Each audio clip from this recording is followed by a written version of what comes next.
पंजनत पर पानी की सतह में मुसलसल कमी रिकॉर्ड की जा रही है, जबकि अलीपुर के इलाके कच्ची लाल, कंदराला, यारेवाली में भी पानी ने हर तरफ तबाही फैला रखी है। दूसरी जानिब इन इलाकों में रिलीफ इकदाम न होने के बायस सैलाब मुतासिरीन मायूसी का शिकार हैं। मजीद जानते हैं रिपोर्टर जियाउल हक शहजाद से। जी जिया, आगाह कीजिएगा। जी देखें, यहाँ पंजनत पर जो है वो सैलाबी सूरत हाल बरकरार है। यहाँ इस वक्त पानी की आमद 2,19,000, जबकि अखराज यहाँ पर 2,11,000 क्यूसिक है।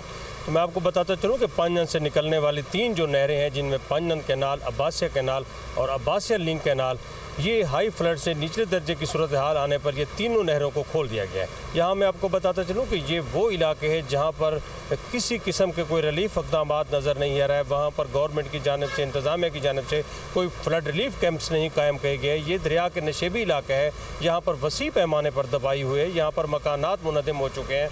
इसके अलावा यहाँ पर हज़ारों एकड़ रकबा पर खड़ी फसलें जो हैं वो डूब चुके हैं और मुतासरीन इस वक्त बेबसी की तस्वीर बने हुए हैं और इंतज़ामिया का इंतज़ार कर रहे हैं कि किसी तरह उन्हें रिलीफ के हवाले से वहाँ पर उनको इक़दाम करे और वहाँ पर खुराक पहुँचाए, वहाँ पर कोई टेंट्स वगैरह पहुँचाए, वहाँ पर उन्हें जो इमदादी सामान और खुराक और टेंट मुहैया करे। इसके अलावा जो उनके मकानात मुनहदम हो चुके हैं, उनकी फसलें डूब चुकी हैं, उनके नुकसानात का भी अजाला किया जाए। जी।